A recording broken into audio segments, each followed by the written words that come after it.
میلاد ہوا تھا تو انسانیت کو کیا ملا تھا؟ حضور اکرم صلی اللہ علیہ وآلہ وسلم کے ایک صحابی ہیں حضرت سلیمان، اور یہ فارس سے آئے تھے، فارس ایران میں ہے، اس نسبت سے یہ فارسی کہلائے، اور ہمیشہ ان کے نام کے ساتھ سلیمان فارسی ہی لگا رہا۔ یہ رہے مدینہ میں، عربی بھی آتی تھی، عربی بولتے بھی تھے، لیکن آبائی وطن فارس تھا، ایران تھا، اس وجہ سے فارسی بولے گئے اور فارسی ہی پکارے گئے۔ یہ بالکل چھوٹی عمر میں تھے، بالکل چھوٹی عمر میں۔ ان کا والد ان کو اتنے آرام سے، اتنی احتیاط سے رکھتا تھا جس طرح ہم پردے میں اپنی بچیوں کو رکھتے ہیں۔ اتنے باغیرت، اتنے شرم والے، اتنے حیا والے کہ باپ گھر سے باہر ہی نہیں نکلنے دیتا تھا۔ لیکن یہ مذہب کے معاملے میں بڑے سیریس تھے۔ ان کے والد کا آبائی مذہب، یعنی کئی خاندانوں سے وہ مجوسی تھے، آگ کی پوجا کرتے تھے۔ یہ جب آگ کے پاس بیٹھتے نا چھوٹی عمر میں، تو ان کے ذہن میں یہ بات رہتی تھی کہ یہ آگ جس کو میں چاہوں تو بجھا دوں، چاہوں تو جلا دوں، یہ میرا خدا ہو سکتی ہے۔ دل میں یہ چیز موجود رہتی تھی، لیکن اس گھر سے باہر باپ نکلنے نہیں دیتا تھا، اسی آگ کے پاس رہتے، بیٹھے رہتے، اس کو دیکھتے رہتے، لیکن دل میں یہ کھٹکا رہتا کہ میں ایک پھونک ماروں تو یہ بجھ جائے، میں پھر پتھر رگڑوں تو یہ جل جائے۔ یہ میرا خدا کس طرح ہو سکتی ہے جس کو پیدا میں کرتا ہوں، بناتا میں ہوں، جو میری ایک پھونک سے بجھ جائے گی؟ یہ خدا نہیں ہو سکتی، میرا رب نہیں ہو سکتی۔ ان کے باپ کھیتوں میں کام کرتے تھے۔ ایک دن باپ نے کہا کہ بیٹے میں کسی کام سے مصروف ہوں، تم کھیتوں میں جاؤ۔ کھیتوں میں گئے تو کھیت بہت دور تھے، وہاں پہ کوئی گرجا تھا عیسائیوں کا، کیونکہ مذہب کی جستجو ان کے دل میں رہتی تھی۔ گرجے کو دیکھا تو گرجے میں چلے گئے۔ عیسائیوں کو دیکھا کہ اللہ کی عبادت کر رہے ہیں، نماز پڑھ رہے ہیں، خدا کو یاد کر رہے ہیں، تو ان کا طریقہ پسند آیا، اچھا لگا۔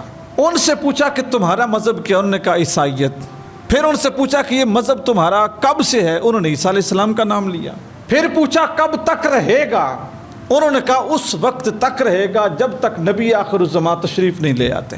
یہ بات جب سنی، واپس آئے، باپ نے پوچھا کہ تم لیٹ آئے ہو، کدھر رہے ہو؟ کہا میں عیسائیوں کے گرجے میں چلا گیا تھا، وہاں پہ کیا دیکھا؟ عبادت دیکھی، اور کیا دیکھا؟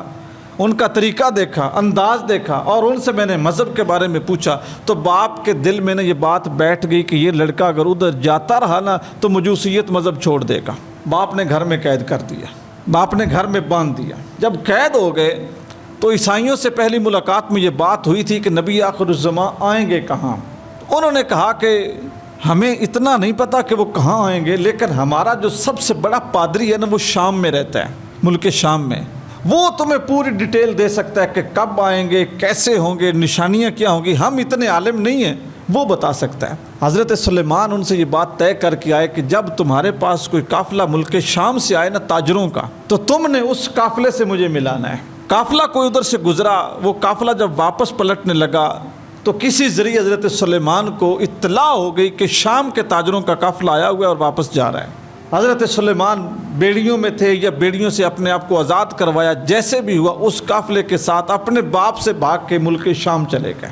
اب جب شام میں پہنچے تو وہاں پہ جو پادری ملا، اس پادری سے پوچھا عیسائیت کے بارے میں، اس نے وہی بتایا جو وہاں پہ سن کے آئے تھے۔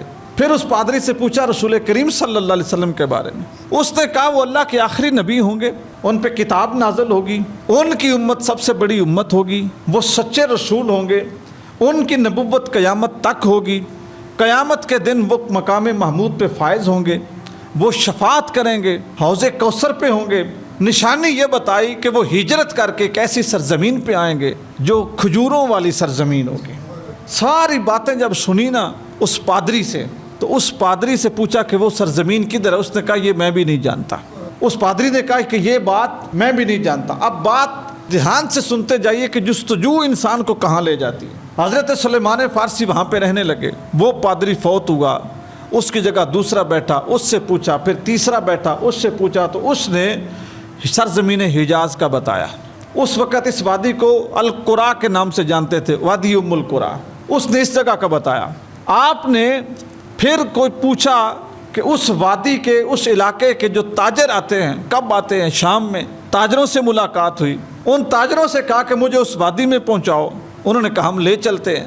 وہ جب لے کے آ رہے تھے نا، رستے میں ان کی نیت بدل گئی، تو انہوں نے مدینے کے یہودیوں کے ہاتھوں فروخت کر دیا، مدینے کے یہودیوں کے ہاتھوں بیچ دیا۔ جس یہودی نے خریدا اس کا کھجوروں کا باغ تھا، اس نے کہا کہ میں اس لڑکے سے نوکری لوں گا کھجوروں کی۔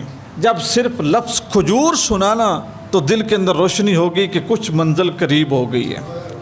انٹرنیٹ کا تو دور نہیں تھا، ٹیلی ویژن کے تو زمانے نہیں تھے، فون تو تھے نہیں، کوئی رابطے تھے نہیں، کوئی ملاقات بھی نہیں تھی، لیکن جیسے لفظ کھجور سنا نا تو دل روشن ہو گیا کہ کام بن جائے گا۔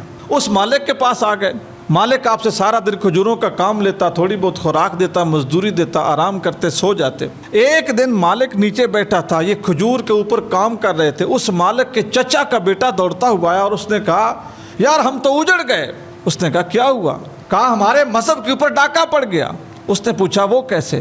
کہا کوئی ایک شخص ہے، بڑا باروب ہے، بڑی خوبصورت شخصیت ہے، وہ مکہ سے آیا ہے، مقام قیلا میں رکا ہوا ہے، وہاں پر سارے لوگ مدینے کے جا کے اس کی بیعت کر رہے ہیں اور وہ کہتا ہے میں اللہ کا سچا نبی ہوں۔ کھجور پہ تھے، ان دونوں بھائیوں کا آپس میں یہ مکالمہ سنا، بات سنی نا تو اوپر سے چھلانگ لگائی اور نیچے، اور آ کے اس کے چچا زاد سے پوچھتے ہیں کہ یہ تم نے کس شخص کا نام لیا؟ یہ بات سننی تھی تو جو مالک تھا نا، جو آپ کا مالک تھا، اس نے تھپڑ دیا آپ کے منہ پہ کہ چل تو اپنا کام کر، تمہیں اس سے کیا غرض؟ آپ پھر چڑھ گئے، لیکن دل خوش ہو گیا کہ اب کچھ میرا کام جو ہے نا وہ نزدیک پہنچ گیا۔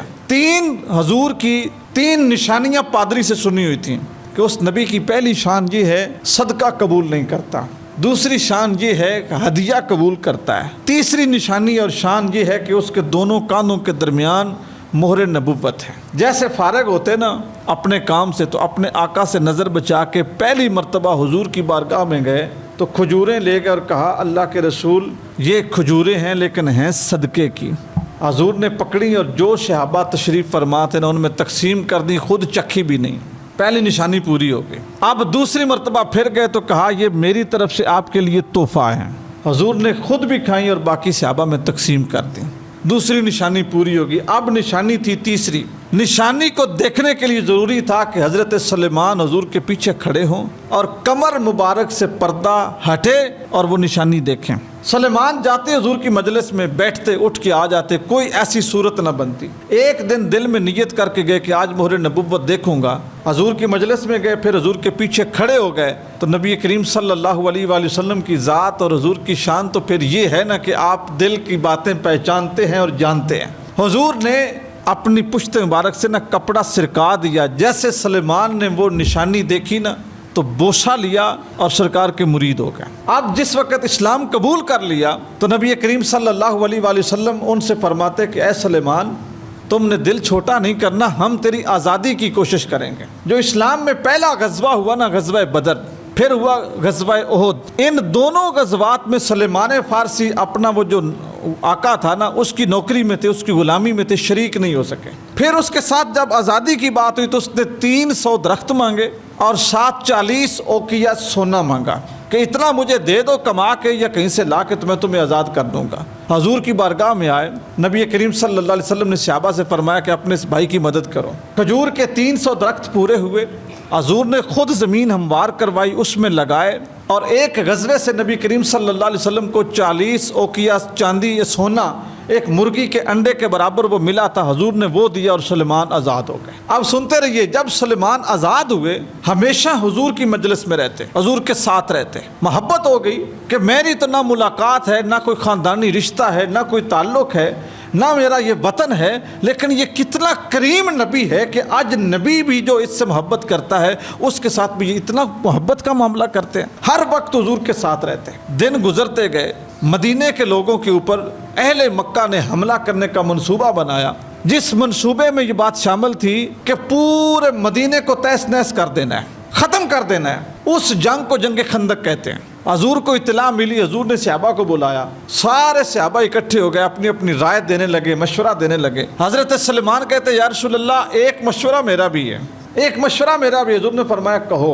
سلیمان کہتے ہیں اللہ کے رسول ہم نے ایران میں کچھ جنگیں لڑی ہیں، دیکھی ہیں، وہاں پہ نا شہر کے باہر ایک خندق کھود دی جاتی ہے، مخالف فوج اندر ہی نہیں آ سکتی، ہم بھی مدینے کے ارد گرد خندق کھودتے ہیں۔ حضور کو رائے بڑی پسند آئی، خندق کھودی جانے لگی، حضور خود ساتھ شریک ہوئے، حضور کے بطن مبارک پہ مٹی گرتی، حضور خود تگاریاں اٹھاتے، پتھر توڑتے، ساری مشقتیں برداشت کرتے۔ جب وہ خندق کا آئیڈیا صحابہ کو پسند آیا نا، اب سنیے جس جملے پہ میں آپ کو لانا چاہتا تھا، تو جو مہاجر تھے نا، جو مکہ سے آئے تھے مدینہ، وہ کہتے کہ یہ منصوبہ، یہ آئیڈیا ہمارا ہے کہ سلمان ہمارا ہے، یہ بھی مہاجر ہے، ہجرت کر کے آئے نا فارس سے، یہ ہمارا ہے۔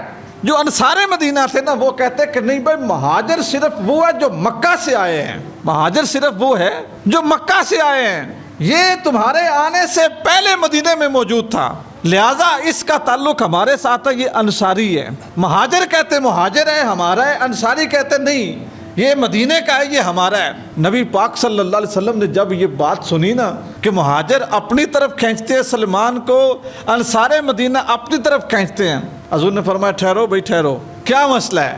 یا رسول اللہ مہاجر کہتے ہیں ہمارا ہے، انصار مدینہ کہتے ہیں ہمارا ہے۔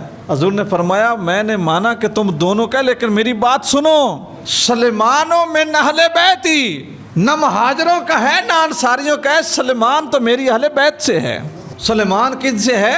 میری اہل بیت سے ہے، یہ میرا ہے۔ جس وقت حضرت سلیمان فارسی نے یہ بات سنی نا کہ حضور کہہ رہے ہیں کہ سلمان میری اہل بیت سے ہے، میرا ہے، حضرت سلیمان فارسی کی آنکھیں چھم چھم برس پڑی، یا رسول اللہ میں آپ کا ہوں۔